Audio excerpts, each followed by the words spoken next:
Star education point के online class में पुनः स्वागत है बच्चों।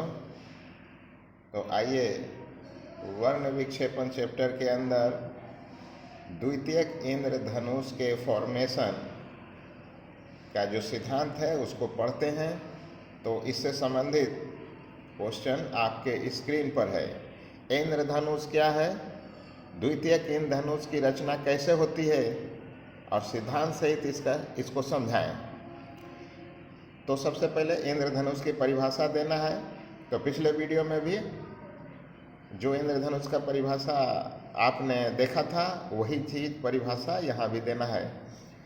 तो हम जानते हैं कि बरसात के मौसम में कभी कभी सूर्योदय या सूर्यास्त के समय सूर्य के विपरीत दिशा में आकाश की ओर एक दूसरे के ऊपर दो सतरंगी रंगीन चाप दिखाई पड़ती है।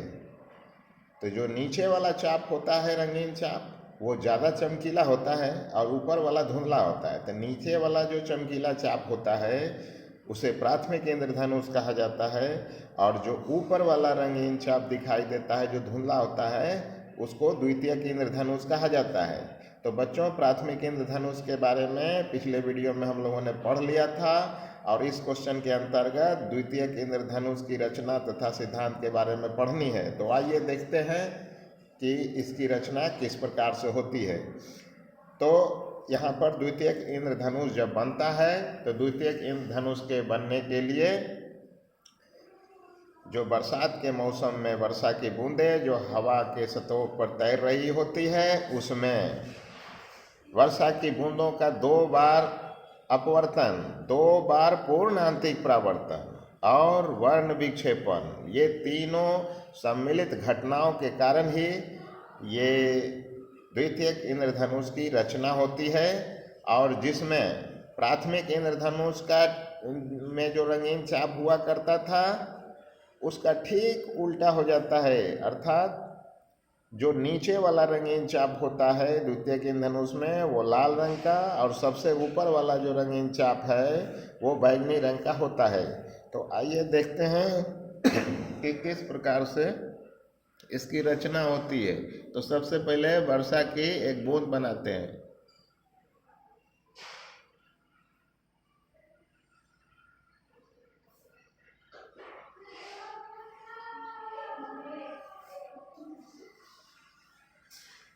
तो मान लेते हैं कि एक वर्षा की बूंद है और इस वर्षा के बूंद में चित्र बनाने के लिए आप यहाँ पर 4 बिंदु पहले से तैयार कर लीजिए इस प्रकार से। तो प्राथमिक इंद्रधनुष में हम लोगों ने देखा था कि वर्षा के बूंद में प्रकाश की किरण ऊपर से प्रवेश करती थी, लेकिन इसमें जो सूर्य से आने वाली प्रकाश की किरण है वो सबसे पहले क्या होगा, नीचे के सतह से प्रवेश करेगा इस प्रकार से।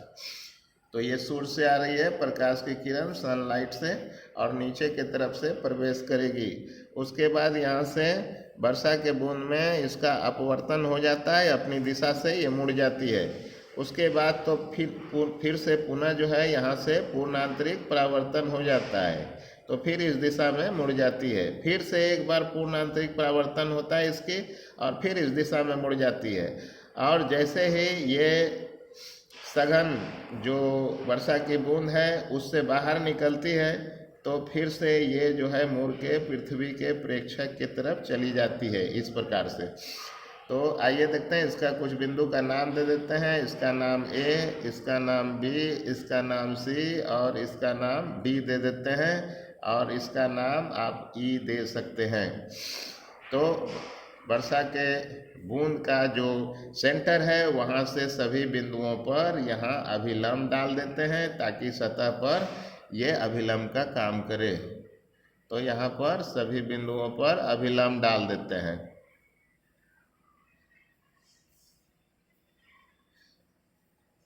अब आइए देखते हैं। तो वर्षा के बूंद के निचले सतह पर जो प्रकाश किरण का अभिलंब के साथ कोण बनता है वो कोण क्या हो गया, तो आई हो गया। अब देखिए वर्षा का ये जो सूर्य से आने वाली प्रकाश की किरण है इधर जाना चाह रही थी, लेकिन वो क्या हो गया, यहाँ से मुड़ गई है। तो आप ध्यान दीजिए, ये कोण आई है तो निश्चित तौर पर ये पूरा कोण आई होगा, और अविलंब की ओर जो मुड़ी है ये कोण क्या होगा, आर हो जाएगा। तो ये कोण जो है आर हो जाएगा, ये वाला कोण आर है, तो ये वाला कोण क्या हो जाएगा, आई माइनस आर। थोड़ा सा इसको जूम करके आप देख सकते हैं, ये वाला जो है आई माइनस आर, तो आई माइनस आर कौन से, ये विचलित हुआ है। अब ये इधर की ओर जाना चाह रहा है। अब यहाँ पर देखिए ये कोण आर है, तो निश्चित तौर पर ये कोण भी आर ही होगा। क्यों होगा, तो ये जो त्रिज्या है और ये त्रिज्या है, तो इस त्रिभुज की दो भुजा बराबर है, तो दोनों कोण सामने की बराबर होगी। इस प्रकार से ये आर है, और चूंकि बी बिंदु पर इसका पूर्ण आंतरिक परावर्तन होता है, इसलिए दोनों कोण आपस में बराबर हो जाएगी। इसके बाद जो है यहाँ पर देखिए ये आर और आर 2r हो चुका है, तो इस दिशा में देखिए यहाँ पर ये पूरा कोण 180 होगा, और इसमें से 2r घटा लीजिए तो 180 माइनस 2r, 180 माइनस 2r, इस कोण से प्रकाश किरण का विचलन हुआ और उस दिशा में चला गया। अब ये जो है आगे की ओर बढ़ना चाहेगा। अब यहाँ पर देखिए ये कोण आर है, तो पुनः ये कोण आर हो जाएगी। क्यों, तो ये भुजा और ये भुजा त्रिज्या होने के नाते दोनों आपस में बराबर है, तो ये आर होगा। और चूंकि सी बिंदु से भी पूर्णांतिक परावर्तन होती है, इसलिए दोनों कोण आपस में बराबर होगी, तो ये पुनः हो गया 2r। अब देखिए पूरा कोण जो है 180 होगा, 180 में से 2r घटा लीजिए तो 180 माइनस 2r, ये जो है इस कोण से यहाँ से विचलित हुई है, पुनः ये आगे बढ़ेगा। और देखिए ये कोण आर है, तो पुनः ये कोण भी आर होगा। क्यों होगा आर, तो पुनः ये भुजा त्रिज्या है और ये भुजा त्रिज्या है, तो ये दोनों भुजा आपस में बराबर होगी, तो ये दोनों कोण भी आपस में बराबर हो जाएगा। इस प्रकार से यहाँ से देखिए, अब ये किरण इधर जाना चाह रही थी, लेकिन अभिलंब से इधर आ गई है, तो जिस कोण से किरण प्रवेश की थी बूंद में, उसी उतना ही कोण ये बनाता हुआ क्या होगा, अभिलंब से बाहर निकलेगा। और ऐसी स्थिति में विचलन कितना हुआ, तो देखिए यहाँ पर ये कोण आर है, तो सामने का समूह कोण ये भी आर होगा, तो विचलन का मान कितना हो जाएगा, आई माइनस आर। तो आप जान चुके हैं कि कैसे कैसे विचलन होता है। अब यहाँ पर देखिए बच्चों कि वर्षा के बूंद में जो प्रकाश की किरण सूरज से आ रही थी, वो इस दिशा में जाना चाह रही थी, लेकिन अब देखिए ये पूरा घूम रहा है, ये घुमा, ये घुमा, घुमा घुमा घुमा 180 डिग्री हो गया, घूम गया, और उसके बाद भी घुमा है। देखिए यहाँ तो बहुत ज़्यादा कोण बना रहा है, यहाँ से घूमना शुरू किया, घूमते घूमते घूमते घूमते यहाँ आ गया है। तो मान लेते हैं कि पूरा विचलन कितना हुआ है, ये कोण, ये डेल्टा हुआ है पूरा विचलन। ठीक, अब क्या करते हैं कि जो पृथ्वी के प्रेक्षक पर कोण बनेगा, तो मान लेते हैं इसके एक समांतर रेखा खींचते हैं, ये अक्ष खींच लेते हैं, तो मान लेते हैं ये कोण कितना बन रहा है, ये थीटा बन रहा है, जो प्रेक्षक के आँख पर बनेगा। ये कोण जो है प्रेक्षक के नेत्र पर ये बन जाएगा। तो प्रेक्षक के नेत्र पर बनने वाला जो थीटा है, यही आपको निकालना है। तो आइए, ये रेखा और ये रेखा यदि एक दूसरे के समांतर हो, तो ये कोण एकांतर कोण होने के नाते बराबर होगी, तो यही थीटा आपको निर्धारित करना है आपको। तो आइए आप जो है कैलकुलेशन करके आपको बताते हैं कि किस प्रकार से जो है इसकी रचना होगी, और कैसे हम लोग जो है वो पृथ्वी के प्रेक्षक पर द्वितीय केंद्र धनुष द्वारा बनने वाले कोण को निर्धारित कर सकते हैं। तो सबसे पहले जो है हम लोग यहाँ चित्र से देखते हैं कि वर्षा के बूंद द्वारा प्रकाश किरण का कुल विचलन, प्रकाश किरण का जो कुल विचलन है वो डेल्टा, वो बराबर होगी ए पर प्लस बी पर प्लस सी पर प्लस डी पर विचलन।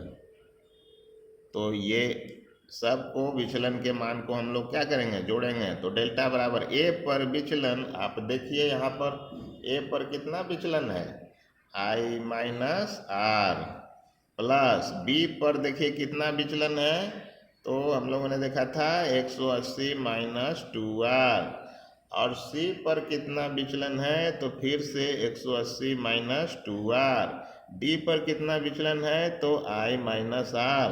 तो डेल्टा बराबर देखिए यहाँ पर एगो आई, दूगो आई, माइनस दूगो आर, 4r, एक 5 और एक 6r, तो माइनस हो गया 6r प्लस 180 प्लस हो गया 360।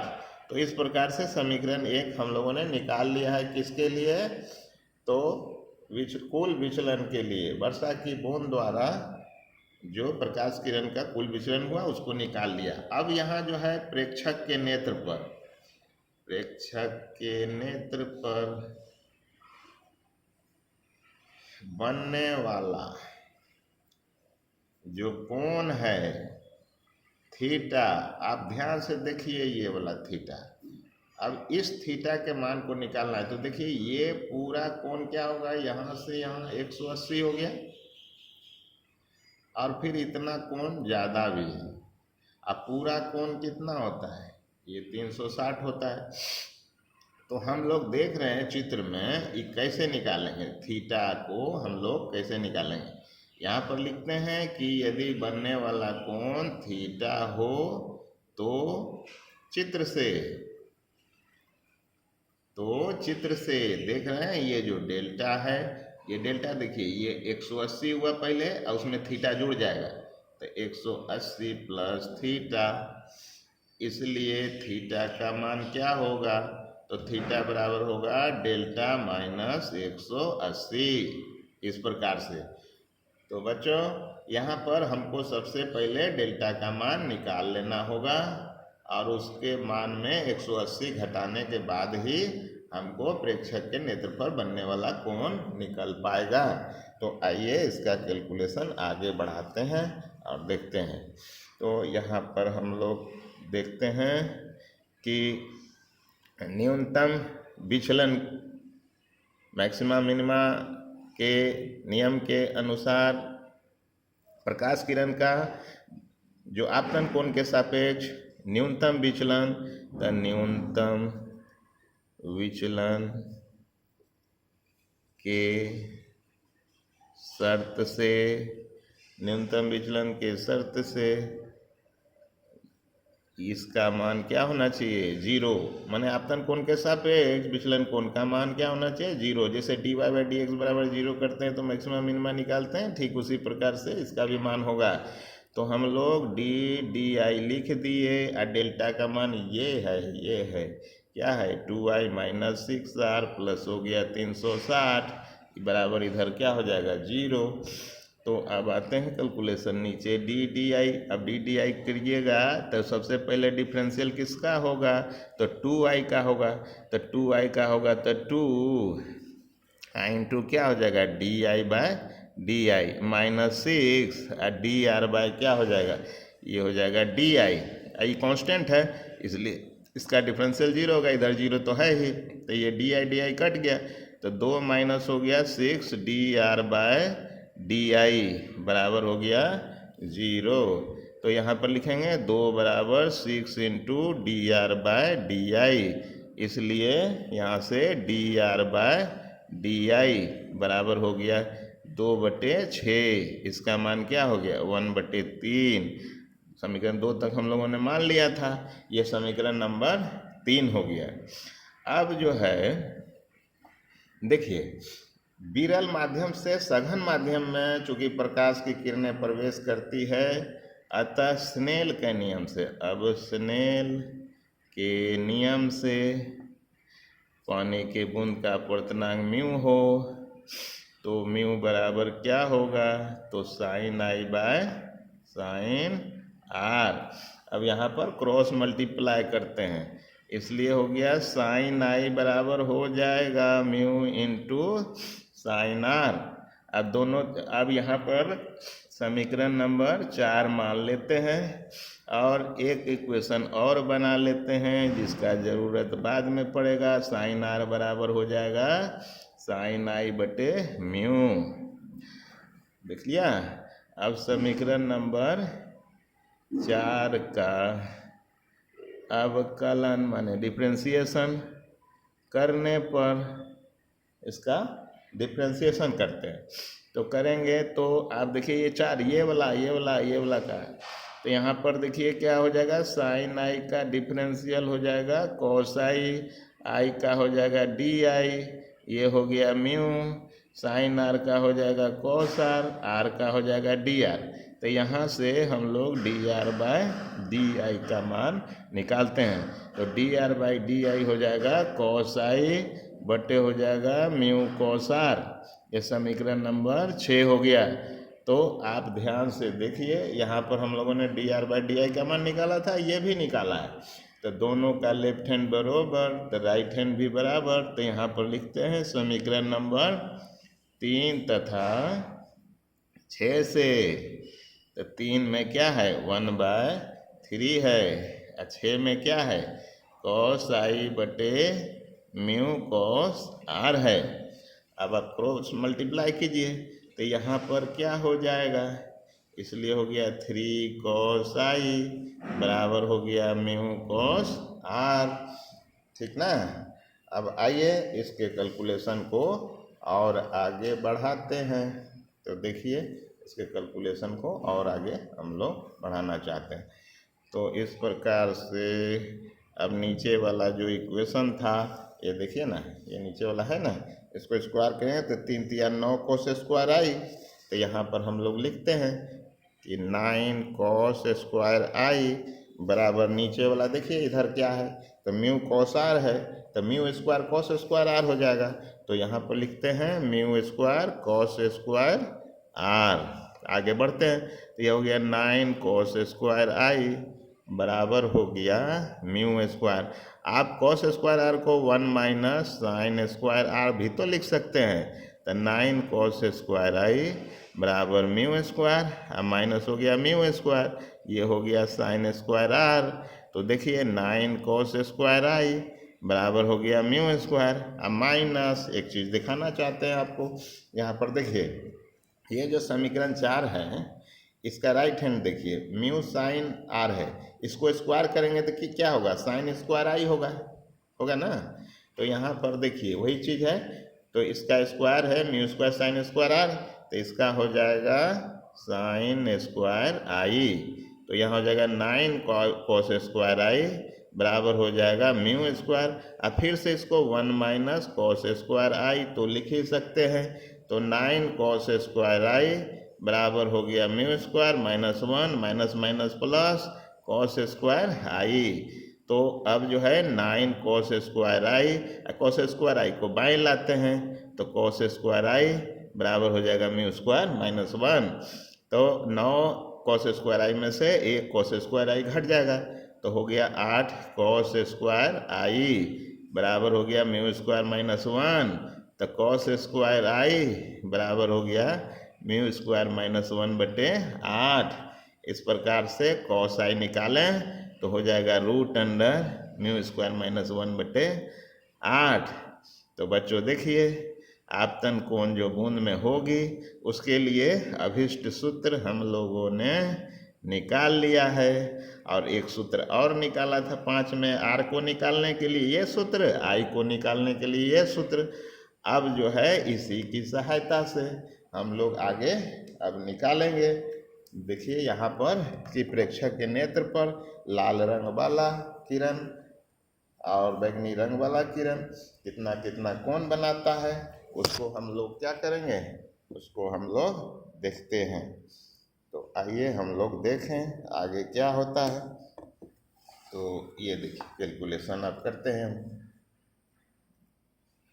तो बच्चों यहाँ पर लिखते हैं लाल रंग के लिए, लाल रंग के लिए जो जल के बूंद का जो अपवर्तनांक है लाल रंग के लिए म्यू बराबर होता है 1.329, ठीक ना। इस प्रकार से होता है। अब यहाँ पर जो समीकरण जो देख रहे हैं आप साथ, इसमें जैसे ही म्यू का मान रखिएगा तो आई का मान निकल के आ जाएगा आपको 72 डिग्री। और आर का मान किससे निकालिएगा, तो अभी व्यंजक आपको बताए थे ना, कौन सा व्यंजक बताए थे, तो ये 4 वाला देखिए यहाँ पर 4, ये है ना 4 वाला, इसमें आई का मान जो निकलेगा उधर देना है, म्यू का मान भी इधर देना है, तो यहाँ से आर का मान निकल आएगा। तो आर का मान आएगा आपको कितना, तो 45.6 ये डिग्री आ जाएगा। अब आई और आर जब निकल जाएगा तब दोनों के मानों को हम लोग कहाँ धर देंगे, समीकरण नंबर 1 में। देखिए यहाँ पर समीकरण 1 है ना, वो ऊपर वाला ये वाला, इसी में धर देंगे। तो हम लोग का समीकरण नंबर 1 से जो लाल रंग के लिए डेल्टा आर का मान है वो लगभग 231 डिग्री निकलेगा। तो 231 निकल गया, तो प्रेक्षक के नेत्र पर लाल रंग के किरण द्वारा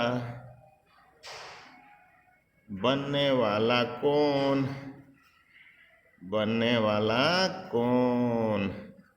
आप देखिए इसको कैसे निकालेंगे, तो ये निकाला था ना समीकरण नंबर 2 में, तो लाल रंग वाला में क्या लिखेंगे, थीटा आर और डेल्टा आर और घटाव 180। देखिए इसे लिखा थीटा आर माइनस 180, तो थीटा आर बराबर हो जाएगा डेल्टा आर। डेल्टा आर कितना है मेरा, तो 231 है, 180 घटाइएगा तो इसको घटाते ही आपको 51 डिग्री आ जाएगा। वाह, देखिए तो लाल रंग द्वारा कितना कोण बनाया जा रहा है, 51 डिग्री। अब इसी प्रकार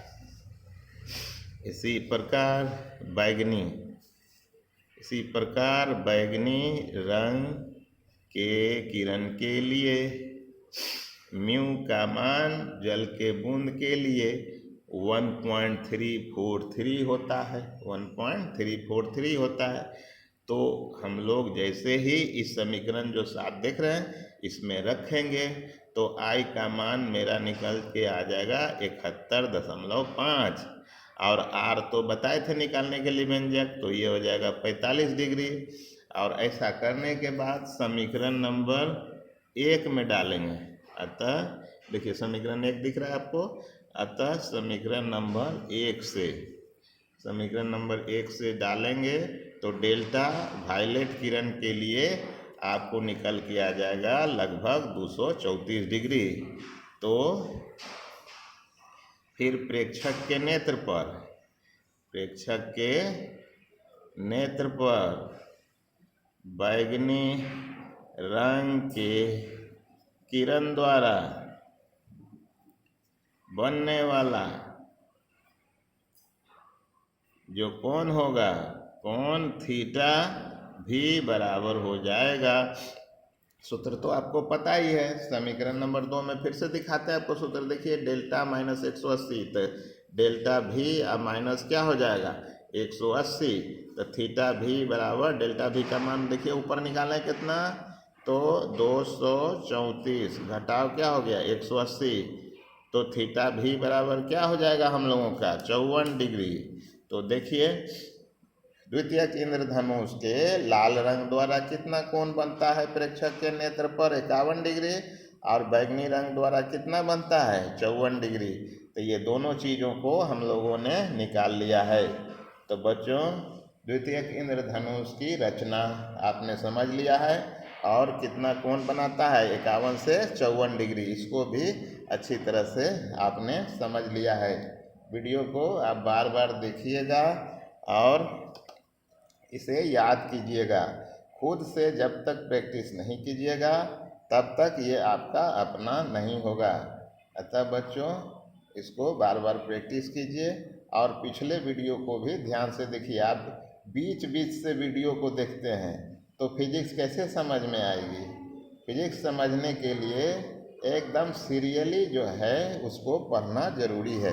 सीरियल तोड़ के पढ़िएगा, बीच से उठा के पढ़िएगा तो आपको उतना समझ में नहीं आएगा।